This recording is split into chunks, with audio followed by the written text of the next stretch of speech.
Rape और murder करने के बाद वहाँ से सारे सबूत भी मिटा दिए गए। जैसे ये मामला जो है संज्ञान में आया था, संज्ञान के अगले दिन ही वहाँ से फॉरेंसिक जांच करने के लिए जब टीम पहुंची, उसको जांच करने से पहले होटल को पूरे को डेमोलिश कर दिया गया था, ताकि वहाँ से कोई भी फॉरेंसिक जांच में कुछ भी ना मिले। फॉरेंसिक जांच में शामिल होते हैं सीमेंस के और बाल और थूक, लार, इस तरह के कौन कौन लोग वहाँ मौजूद थे, उससे डीएनए जांच हो जाती है और पता चल जाता है किन लोगों ने इसके साथ ये हरकत करी है, कौन लोग वहाँ पे मौजूद थे, उनकी मौजूदगी पता चल जाती है। तो सारी चीजों से पर्दा डालने के लिए सबसे पहले ये काम करा बुलडोजर एक्शन को लेते हुए और उसको होटल को ही डेमोलिश कर दिया, और डेमोलिश करने के बाद उसे ध्वस्त करके मलबा भी वहाँ से साफ कर दिया गया, तमाम गवाह और सबूत जो है वहाँ के मिटा दिए गए। जब एक तरफ तो हमारे देश में कहा जाता है यत्र नारी पूज्यते रमन्ते तत्र देवता, ये कहा जाता है, और दूसरी तरफ उसी नारी की अस्मिता के साथ खिलवाड़ करा जाता है। लेकिन आज ये जो नारा था हमारा जो श्लोक था यत्र नारी पूज्यते रमन्ते तत्र देवता, बदल के आज ये हो गया कि यत्र नारी प्रतारिते रमन्ते तत्र भाजपाई। जहाँ जहाँ नारी के साथ प्रताड़ना होगी वहीं वहीं आपको भाजपाई मिलेंगे ही मिलेंगे। इसका नारा है कि बेटी बचाओ, इसका मतलब हमसे बेटी बचा लो। साफ साफ इनका कहना है अगर हमसे बेटी बचा सकते हो तो बचा लो, वरना तो हम बैठे ही हैं। मुझे आज तक कहीं नहीं दिखाई देती किसी महिला के साथ वो खड़े। मणिपुर में दो महिलाओं का निर्वस्त्र करके उनके साथ उनकी परेड कराएगी। क्या प्रधानमंत्री ने एक बार भी कहा कि बच्चों में चिंता ना करो, मैं तुम्हारे साथ हूं? 2 साल बाद वो जाके गए और वहां पे जाके करा क्या उन्होंने? उन पीड़ित महिलाओं से मिलने के बदले अपने सम्मान में जो है वहाँ नाच गाना आयोजित कर दिया, उनके साथ नाच कूद के और वापिस आ गए। उनकी माँ उनके लिए माँ है, और वास्तव में सच्ची बात है कि वो अपनी माँ का तो दुरुपयोग करते हैं। आपको याद होगा जब नोटबंदी करी थी, अपनी माँ को जो उन्होंने लाइन में लगा दिया था फुटेज लेने के लिए, राजनीतिक फुटेज लेने के लिए लाइन में लगा दिया कि जाइए देखो मेरी माँ भी लाइन में खड़ी हुई है। और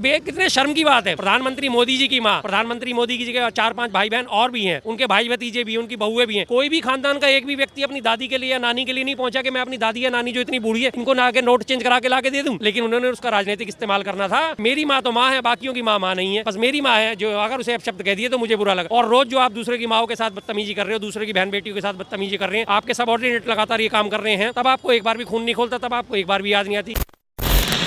नमस्कार, आप देख रहे हैं वो न्यूज और मैं हूं आपके साथ यशस्वी शर्मा। उत्तराखंड में बवाल मचा हुआ है। हजारों की संख्या में लोग फरसा लेके आपको नजर आएंगे। सोशल मीडिया पर तमाम वीडियोस जो है वायरल हो रही है अंकिता भंडारी के पक्ष में। दरअसल अंकिता भंडारी एक 19-20 साल की लड़की नौकरी करने के लिए होटल में गई थी, एक रिसेप्शनिस्ट का काम करने, और एक्स बीजेपी एक्सपेल्ड नेता जिसका नाम विनोद आर्य है, उसका बेटा पुलकित आर्य ने उसके साथ बलात्कार करा। उसके बाद उसको जान से मार दिया, सिर्फ इस वजह से क्योंकि अंकिता भंडारी ने स्पेशल सर्विस देने के लिए मना कर दिया था। स्पेशल सर्विस यानी जो वहाँ पे बड़े बड़े नेता लोग आ रहे हैं उनके साथ में सोना, और उसने ये मना कर दिया था, जिसको भाषा में, थोड़ी मॉडर्न भाषा में कहा जाता है स्पेशल सर्विस, लेकिन आम भाषा में यही होती है कि प्रोस्टिट्यूशन का काम। और उसमें उस लड़की ने मना कर दिया तो उसके साथ रेप करा गया, उसके बाद मर्डर करा गया। लेकिन अब उत्तराखंड की जनता जो है सड़कों पे फरसा लेके उतरती हुई नजर आ रही है। उन्होंने 9 दिन का टाइम सरकार को दिया है।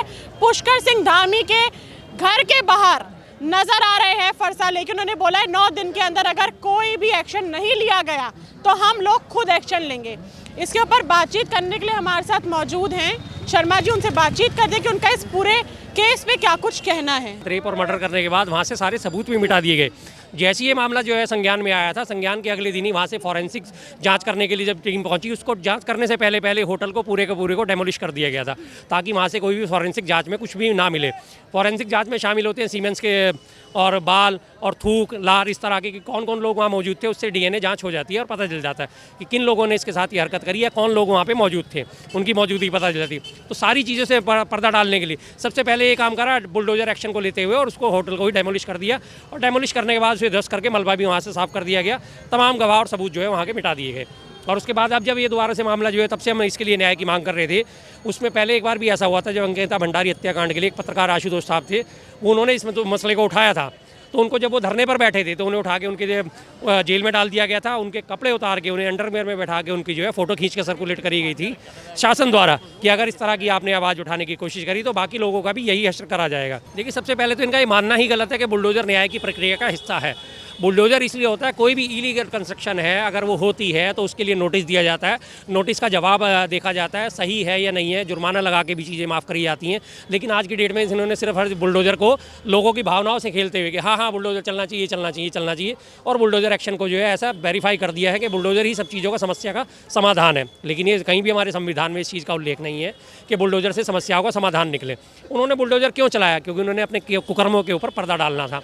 वहाँ से फॉरेंसिक सबूत इकट्ठे ना हो जाए इसलिए पर्दा डालना था, और बुलडोजर फ़ौरन चलाया गया। लेकिन बुलडोजर तो बिल्डिंग पे चला ना, आप बुलडोजर चलाते जो अभियुक्त थे उनके ऊपर, उन्हें बुलडोजर के नीचे लेके आते। और आज जो है वहाँ की एक एमएलए है, उनकी जो पत्नी है, उन्होंने बाकायदा बोला कि गट्टू गट्टू यानी कि दुष्यंत कुमार गौतम, जिनका नाम सामने आ रहा है, खुल के सामने आ रहा है। भाजपा में महामंत्री हैं और राज्यसभा के सांसद भी हैं हरियाणा से। जी पुलकित आर्य, बिल्कुल बिल्कुल। इन तमाम बड़े बड़े बीजेपी नेताओं के नाम सामने आ रहे, तो आज वो वहाँ की सरकार जो है चुप बैठी है, इस बारे में कोई बात करने को तैयार नहीं हो रहा। तमाम आज वो उत्तराखंड पूरा सुलगा पड़ा है, लाखों लोगों की रैली निकल रही है, लेकिन अपने आप को महिला हितैषी बताने वाली बीजेपी आज इस पर मौन धारण करके बैठी है। एक महिला है, सोशल मीडिया पे काफ़ी वायरल हो रही है, नाम हमें उनका पता नहीं है, तो उन्होंने साफ चेतावनी दी है, ना तो मेरे परिवार में किसी की गवर्नमेंट जॉब है, ना मैं 5 किलो का राशन फ्री में लेती हूँ, ना मेरे बच्चों की गवर्नमेंट जॉब है, जिसको उखाड़ना है उखाड़ ले।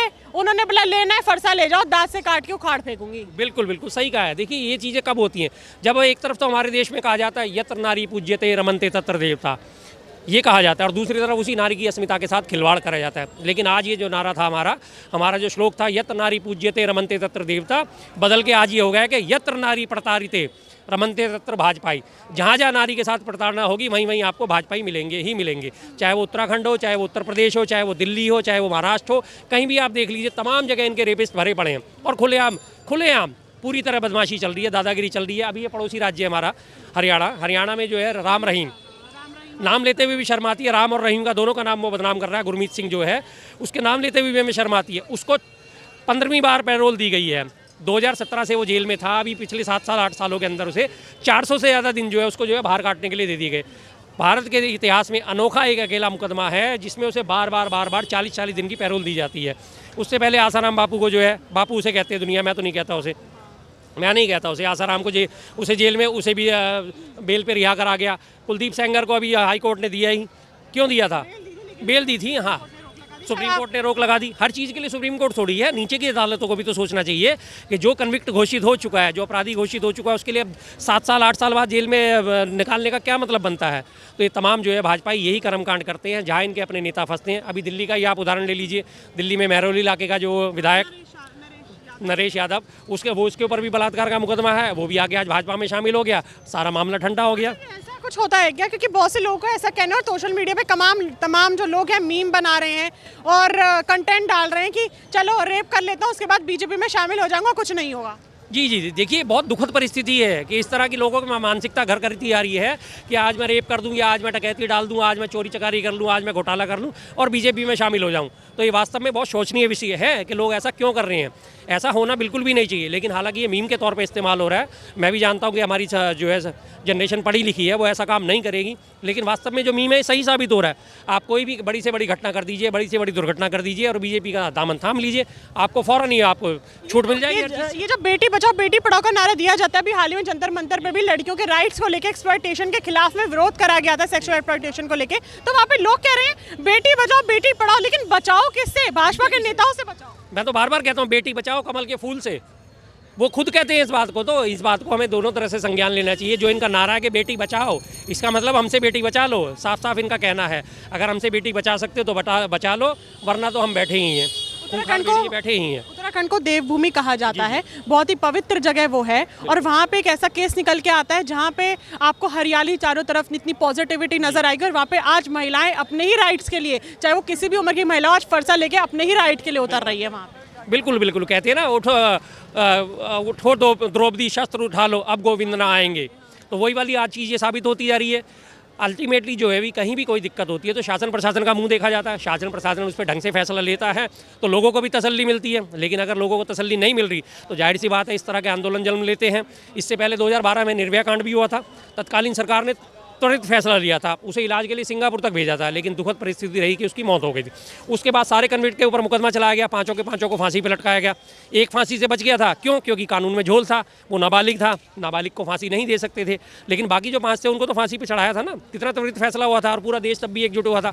तो आज भी वही परिस्थिति दोबारा से घूम के सामने आ रही है। उत्तराखंड में आपने भी शायद वो वीडियो देखी होगी उन महिलाओं की, आप उनके ऊपर क्या कहना चाहेंगे जिस तरीके से वो फरसा लेके निकल रही हैं और उन्होंने बोला कि आओ मैं देती हूँ नेताओं को स्पेशल सर्विस, जरा आओ। उन्होंने बोला मुझे एड्रेस भी ना पड़ेगा तो मैं एड्रेस दूंगी अपने घर का। बिल्कुल ठीक कहा है। देखिए ये अंदर तक जब आत्मा किसी की कचोट जाती है तो वो हर तरीके से डर और भय से मुक्त हो जाता है कोई भी व्यक्ति। अगर मेरे साथ भी लगातार प्रताड़ना हो रही है तो मैं भी एक टाइम ऐसा आएगा कि मैं आन चीज़ों को किनारे रख दूंगा, अब जो होगा देखा जाएगा। तो आज उनका शासन प्रशासन से पूरी तरह विश्वास उठ चुका है। सबसे पहली चीज़ है कि उनका शासन प्रशासन जो है, पुलिस है, प्रणाली है, उनसे पूरी तरह विश्वास उठ चुका है कि यहाँ से हमें न्याय नहीं मिलने वाला। अब न्याय हमें खुद आगे बढ़ के करना ही पड़ेगा। एक और हर वीडियो वायरल हो रही है, वो लोग न्याय की गुहार लगा रहे हैं और लगाना बहुत ही अच्छी बात है क्योंकि गलत हुआ है। पुलिस साथ देती नजर क्यों नहीं आ रही है? पुलिस उठा के डिटेन भी कर रही है, कुछ वीडियोस ऐसी आ रही है जहाँ पे लाठीचार्ज और बदतमीजी भी करी जा रही है महिला और पुरुषों के साथ, ये क्यों? देखिए, पुलिस जो होती है दरअसल क्या होता है, शासन का अंग होती है। पुलिस को अगर ऊपर से ऑर्डर मिलेंगे, पुलिस और ये हमारी जो फोर्सेज होती हैं, आर्म फोर्सेज जितनी भी होती हैं, उनमें सबसे पहले ट्रेनिंग के दौरान यही सिखाया जाता है कि ऊपर से जो भी आदेश आएगा उसका आपको पालन करना ही पड़ेगा, बिल्कुल पालन करना पड़ेगा। अगर एसएचओ अपने सबऑर्डिनेट को एसआई का या हवलदार को आदेश देगा तो वो उसे मानना पड़ेगा। एसएचओ को एसीपी का आदेश मानना पड़ेगा, एसीपी को डीसीपी का आदेश मानना पड़ेगा। तो एक परिपाटी जो चली आ रही है वो शुरू से चलती आ रही है। जब उन्हें ऊपर से आदेश है कि इस मामले में आपने एक्शन लेना है, इनका जो है प्रोटेस्ट जो हो रहा है, जो इनका विरोध प्रदर्शन हो रहा है, इसे डिरेल करना है, इसे यहाँ से हटाना है लोगों को, तो जाहिर सी बात है उन्हें मन मार के भी ये काम करने पड़ते हैं क्योंकि वो नौकरी की जो है प्रोटोकॉल से बंधे हुए हैं। ये केस 2-3 साल पहले का है, ये केस अब इतना क्यों उठ रहा है? क्योंकि आपको ऐसा लग रहा है कि तमाम रेप केस सामने आ रहे हैं, निठारी केस सामने आया, हमने अभी ये दोबारा जो हमने लड़की देखी उसका भी केस सामने आया, हमने नरेश यादव का केस देखा। आपको लगता है शायद ये जो रेप केस निकल के आ रहे हैं तो ये भी एक बार हाईलाइट हो चुका है? देखिए, हाईलाइट तो शुरू से ही चल रहा था, पहले भी इसमें बारे में बार बार रह के आवाज़ उठ रही थी। हर बार ये लगता था कि शायद अब न्याय हो जाएगा, अब न्याय हो जाएगा। कहते हैं ना, सब्र का पैमाना कभी तो छलकता है, तो अब वो सब्र का पैमाना पूरी तरह छलक चुका है, ओवरलोड हो चुका है। तो इसलिए आज ये दोबारा से मामले जो उठ के आ रहे हैं और तमाम देश में आज यही देखने को मिल रहा है। कोई सा भी राज्य आप उठा लीजिए, किसी भी राज्य को उठा लीजिए, हर राज्य में आज बलात्कार की घटनाएं बढ़ती जा रही हैं, बलात्कारियों को संरक्षण दिया जा रहा है। और अभी आपने देखा कुलदीप सेंगर को जैसी जमानत दी गई थी हाईकोर्ट द्वारा, एक महिला वहाँ पहुँच गई थी कि कुलदीप सेंगर जो है निर्दोष है, मैं उसके समर्थन में हूँ। जब उससे पूछा कि आपकी बेटी के साथ भी अगर ऐसा होता तब भी आप ये बात कहती, तो वो फ़ौरन वहाँ से निकल ली। ये तो आज हालत हो गई है लोगों की। दुष्यंत कुमार ने एक नोटिस जारी करा, अभी हाल ही में ये अपडेट आई है। उन्होंने ये बोला है कि अगर भाजपा के अगेंस्ट कोई किसी भी तरीके की पोस्ट या वीडियो बना के डालेगा उसको जल्द से जल्द हटा दिया जाए। जी, हटा दिया जाए, क्योंकि उनकी पोल पट्टी खुल रही है ना। कानून का सहारा लेके फ़ौरन से इन चीज़ों में तो कानून का सहारा ले लेते हैं, लेकिन जब उनके साथ अन्याय हो रहा है तब आप कानून को ताक पे रख देते हैं। ऐसा क्यों? आपके ऊपर आज गिरेबान पे हाथ डल रहा है तो आज आप परेशान हो गए हैं, लेकिन जब आप दूसरों के गिरेबान नोच डालते हो, जब दूसरों के कपड़े नोच डालते हो, चाहे वो कोई भी हो, किसी भी धर्म जाति मजहब के हो। पीछे नीतीश कुमार जी ने भी यही काम करा था, हिजाब खींच लिया था मुस्लिम महिला का। इससे पहले मुस्लिमों की दाढ़ी टोपी खींची जाती थी, उससे आगे बढ़ के उन्होंने महिलाओं का हिजाब खींचना शुरू कर दिया। जब देश में अन्याय इतना बढ़ेगा तो जनता कहीं ना कहीं तो परेशान होती ही होती है, क्रांति जन्म लेती ही लेती है। आपको लगता है कि महिलाएं सुरक्षित है, चाहे भारत के हम किसी भी राज्य की बात अगर करें तो? नहीं, बिल्कुल नहीं। महिलाओं की स्थिति आज बेहद दयनीय है, बेहद दयनीय है। महिलाओं के सुरक्षित होने की बात अगर हम कहें तो बिल्कुल ये हवा में धूल में लट चलाने वाली बात है, नहीं है सुरक्षित। चौथी अर्थव्यवस्था कहा जाता है, बोला जाता है कि बाहर हमारे मोदी जी से जो बाइडेन हो गया, हमारे मोदी जी से अमेरिका के राष्ट्रपति, सब राष्ट्रपति, रशिया के राष्ट्रपति हाथ मिलाने आते हैं, सर झुकाते हैं। तो अगर आपको लगता है कि अगर हमारा भारत इतने ग्लोबल लेवल पे इतना अच्छा है तो वहाँ के बाहर देश का कोई भी इंसान या कोई महिला हमारे यहाँ पे आएगी तो वो सुरक्षित महसूस करेगी? नहीं करती। इसके लिए इसी के रिगार्डिंग जो ये कहा जाता है, सिर्फ गोदी मीडिया द्वारा कहा जाता है, इसी के रिगार्डिंग पीछे अमेरिका ने एडवाइजरी जारी करी थी कि भारत में रेप केस बहुत बढ़ गए हैं, महिलाएं वहाँ जाने से पहले ध्यान रखें। एडवाइजरी जारी करी गई थी। हाँ जी, जब ये फिगर इतने ऊपर उठे थे और इतनी संख्या बढ़ गई थी अचानक से, और ये नागातारियाँ मारपीटों की घटनाएं बढ़ गई थी, लिंचिंग की घटनाएं बढ़ गई थी, तो बाकायदा अमेरिका ने एडवाइजरी जारी करी थी कि अमेरिका भारत जाने से पहले सोच लें। आज अभी उससे पहले अभी उदयपुर में महिला के साथ कितनी बदतमीजी की, विदेशी महिला के साथ यहाँ लाल किले के पास बदतमीजी करने की कोशिश करी गई थी। तो विदेशी महिलाएं भी यहाँ आती, उन्हें सोच लिया जाता है कि ये तो सहज उपलब्ध है। अगर वो अपने खुलेपन के साथ अगर आपके साथ वो एक सेल्फी खिंचवा लेती तो उन्हें लगता है कि ये तो हमारे साथ आके सोना भी मंजूर कर लेंगी। इस तरह की जब ये सोच बढ़ जाती है तो आज ये पर्यटन हमारा गिरता जा रहा है लगातार। प्रधानमंत्री नरेंद्र मोदी कोई क्यों कुछ नहीं बोल रहे हैं? पुष्कर सिंह धामी क्यों कुछ आके नहीं बोल रहे हैं? दुष्यंत अब कुछ नहीं बोल रहे, वो तो अगेंस्ट हो गए हैं कि कोई पोस्ट डालोगे तो डिलीट कर दिए जाना। अब वो भी चुप हैं, विनोद आर्य भी चुप हैं, उनका खुद का बेटा जिसे रेप करा है पुलकित आर्य वो भी चुप है। प्रधानमंत्री मोदी जी ने महिलाओं के सम्मान में कब कोई ट्वीट करा, कब उन्होंने कोई बात रखी? मुझे आज तक कहीं नहीं दिखाई देती किसी महिला के साथ वो खड़े। मणिपुर में 2-2 महिलाओं का निर्वस्त्र करके उनके साथ उनकी परेड कराएगी क्या? प्रधानमंत्री ने एक बार भी कहा कि बच्चों में चिंता ना करो, मैं तुम्हारे साथ हूँ? 2 साल बाद वो जाके गए और वहाँ पे जाके करा क्या उन्होंने?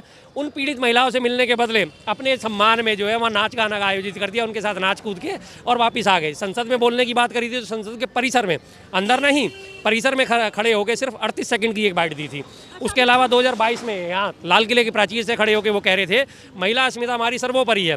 और उन्हीं के गृह राज्य गुजरात से बिल्किस बानो की बेटी के हत्यारे और 11 बलात्कारियों को ससम्मान रिहा कर दिया गया था, उनको फूल माला पहना के स्वागत कराया। मोदी जी तो तब भी नहीं बोले, तो अब क्यों बोलेंगे? आपको कानून उल्टा लगता है क्या कि जो रेपिस्ट के विरोध में प्रदर्शन कर रहा है पुलिस उनके ऊपर लाठी बरसा रही है, और जो रेपिस्ट रेप कर रहा है वो बाहर घूम रहा है? बिल्कुल यही हो रहा है आज की डेट में। अंधेर नगरी चौपट राजा का इससे बेहतरीन उदाहरण नहीं मिल सकता। रेपिस्ट आज बेल पे हैं, लेकिन एक्टिविस्ट आज जेल में हैं। हमारे सबसे बड़े एक्टिविस्ट सोनम वांगचुक देखिए, आज 90 दिन से ऊपर हो गए, 100 दिन से ऊपर हो गए उन्हें जेल में बैठे हुए। आज तक उनके ऊपर कोई कार्रवाई नहीं करी जा रही, उन्हें जेल से नहीं छोड़ा जा रहा। कंटिन्यू यही चल रहा है। और जो रेपिस्ट है 15वीं बार जाके आज उसको गुरमीत सिंह को फिर से पैरोल मिल गई 40 दिन की। अब वो फिर प्रवचन देगा। इसी तरह तमाम रेपिस्टों को छोड़ा जा रहा है, खुला उन्हें समाज में छोड़ा जा रहा है, लेकिन कहीं भी कोई कार्रवाई नहीं कर रहे। इस मुद्दे पे एक आखिरी सवाल, आपने खुद बात करी कि पीएम मोदी ने यहाँ पे लाल किले पे आके महिला स्मिता की बात करी थी। मणिपुर वो कभी गए नहीं, 2 साल बाद गए। आपने बहुत लोगों से सुना होगा, और नरेंद्र मोदी जी ने भी ये कहा था कि मेरी माँ के लिए अपशब्द इस्तेमाल करे गए, मेरे लिए करे जाएंगे तो ठीक है। उनकी आंख में आंसू भी थे, ठीक है, वो बहुत गलत चीज़ बोली गई थी उनकी। वो महिला है, भारत की महिला है, लेकिन और भी तो भारत में महिला हैं। अगर महिलाओं के लिए, उनकी माँ के लिए उनकी आंख में आंसू आ रहे हैं, तो जिन महिलाओं को नंगा करके घुमाया गया, जिन छोटी छोटी बच्चियों का रेप हो रहा है, हमने अंकिता भंडारी का केस देख लिया, हमने जलंधर में देख लिया, हमने 6 साल की यदना बच्ची का रेप केस महाराष्ट्र में देख लिया, तब उनके आंख में आंसू नहीं आते हैं? नहीं आएंगे। उनकी माँ उनके लिए माँ है, और वास्तव में सच्ची बात है कि वो अपनी माँ का तो दुरुपयोग करते हैं। आपको याद होगा जब नोटबंदी करी थी, अपनी माँ को जो उन्होंने लाइन में लगा दिया था फुटेज लेने के लिए, राजनीतिक फुटेज लेने के लिए लाइन में लगा दिया कि जाइए देखो मेरी माँ भी लाइन में खड़ी हुई है। और कितने शर्म की बात है, प्रधानमंत्री मोदी जी की माँ, प्रधानमंत्री मोदी जी के 4-5 भाई बहन और भी हैं, उनके भाई भतीजे भी हैं, उनकी बहुएं भी हैं। कोई भी खानदान का एक भी व्यक्ति अपनी दादी के लिए या नानी के लिए नहीं पहुंचा कि मैं अपनी दादी या नानी जो इतनी बूढ़ी है इनको ना के नोट चेंज करा के ला के दे दूँ। लेकिन उन्होंने उसका राजनीतिक इस्तेमाल करना था कि मेरी माँ तो माँ है, बाकियों की माँ नहीं है, बस मेरी माँ है। जो अगर उसे अपशब्द कह दिए तो मुझे बुरा लगा। और रोज़ जो आप दूसरे की माओं के साथ बदतमीजी कर रहे हो, दूसरे की बहन बेटियों के साथ बदतमीजी कर रहे हैं, आपके सबऑर्डिनेट लगातार ये काम कर रहे हैं, तब आपको एक बार भी खून नहीं खोलता, तब आपको एक बार भी याद नहीं आती कि ये भी किसी की बहन बेटी है, ये भी किसी की माँ है, या ये भी किसी की ताई चाची हैं, दादी हैं, नानी हैं। लेकिन उन्हें सिर्फ अपना राजनीतिक लाभ उठाना होता है, विशुद्ध रूप से राजनीतिकरण करना होता है। मेरी माँ तो माँ है, बाकियों की माँ नहीं है। कंगना रनौत कहाँ चली गई? कंगना रनौत कहाँ चली गई? कंगना रनौत तो काफी सवाल उठाती थी। जब स्वाति मालीवाल को थप्पड़ पड़ा था तब उन्होंने काफी सवाल उठाए थे कि घर में सीएम के घर में जाके पीट दिया गया। अब नहीं उठा रही हैं? अब नहीं उठाएंगी। अब वो भाजपा में है। जब तक उन्हें भाजपा में आना था तब तक वो रोज़ सवाल उठाती थी। अब वो भाजपा में आ गई हैं तो उनकी आवाज़ नहीं निकलेगी कंगना रनौत की। आज तमाम देश में बेटियों के साथ, बहनों के साथ बलात्कार हो रहे हैं, घटनाएं लगातार बढ़ती जा रही हैं, रेपिस्ट खुलेआम घूम रहे, लेकिन आज कंगना रनौत चुप बैठी हुई है। क्यों? क्योंकि उन्हें पता है कि मैं जिस पार्टी में हूँ, अगर मैंने आवाज़ खोली तो मुझे पार्टी से निष्कासित कर दिया जाएगा। इस पार्टी की तो खासियत यही है, जो खासियत है वो सब जानते हैं, हर कोई इस बात को जानता है। तो कंगना रनौत क्या, कौन सा है, कौन से नेता का या मंत्री का बयान आ रहा है? किसी का भी आपने कोई बयान देखा? जेपी नड्डा साहब का बयान देखा? गृह मंत्री साहब का बयान देखा? किसी का आपने कोई बयान देखा हो तो?